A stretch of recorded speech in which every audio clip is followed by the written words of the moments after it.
चलिए मिलकर देखते हैं इंजीनियर मोहम्मद अली मिर्ज़ा साहब के कुछ फ़नी क्लिप्स, फ़नी मोमेंट्स। भाई नाश्ता कर लिया सबने हैं?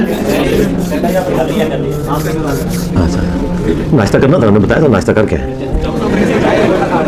खर्चे वाली गल नहीं है।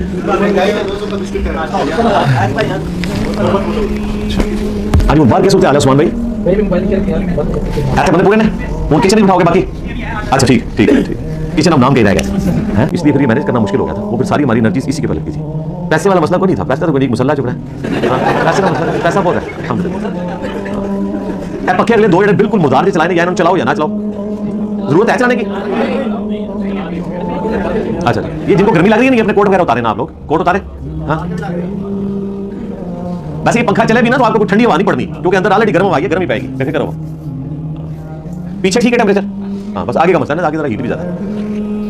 इन क्लिप्स के अंदर आपने गौर किया कि कितने फ़नी अंदाज में वो लोगों से बात कर रहे थे। मेरा ख्याल है रियलिटी में भी ऐसे ही है।